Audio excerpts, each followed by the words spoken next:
poursuit avec le palmarès des champions de la croissance en France. Il vient d'être révélé et cette année, il distingue de nombreuses entreprises qui travaillent dans le domaine de l'environnement. Le secteur énergétique est porté par toutes les aides à la rénovation. Regardez, nous sommes allés chez le grand gagnant de ce classement, plus 4400% de chiffre d'affaires en 4 ans. À Évreux, dans l'Eure, Françoise Vallée et Mathieu Régnier. À deux, ses employés auront terminé l'isolation du garage de cette maison en quelques heures seulement. Roland Zégère travaille en CDI pour une entreprise d'isolation depuis 1 an et demi. Son collègue espère lui aussi être embauché définitivement. J'ai bel espoir. Je viens de commencer il n'y a pas longtemps, ça fait 2 mois que j'y suis. Et j'apprends bien le métier. Je suis avec Roman qui est un super maître d'apprentissage. Quand on forme quelqu'un, c'est pour un CDI derrière. Du travail, il n'en manque pas. Avec le renforcement des aides à la rénovation mises en place par l'État, les demandes ne cessent d'augmenter.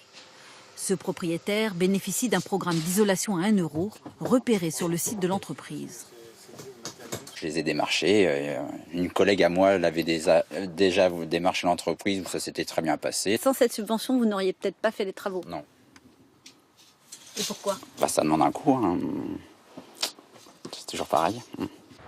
Les aides à la rénovation portent aujourd'hui tout un secteur. Cette PME l'a bien compris. En se positionnant sur ce marché, elle a vu son chiffre d'affaires exploser. Plus 4400% en 4 ans. On est arrivé dans ces locaux il y a 2 ans et demi, on était 4. Aujourd'hui, on est une 60aine, juste au siège. Je vous fais patienter un instant, je vous reprends tout de suite, monsieur. 200 salariés en tout aujourd'hui. Cet ancien d'HEC a appliqué à l'isolation les méthodes du low cost. Optimiser la logistique, informatiser tous les processus, cibler les clients éligibles aux aides.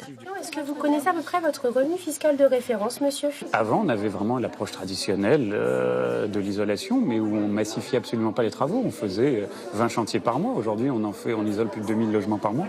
Pour lui, aucun doute, ce modèle économique qui repose sur les aides financières pour les économies d'énergie a de l'avenir. La France est très en retard sur ses objectifs de réduction de gaz à effet de serre. Le bâtiment est le premier contributeur de ces fameux gaz. Et donc, les schémas de subvention ont déjà été annoncés jusqu'en 2028, ce qui nous donne quand même une certaine visibilité sur ce marché. Un propriétaire sur 2 envisage des travaux pour réaliser des économies d'énergie, avec à la clé un grand nombre d'emplois.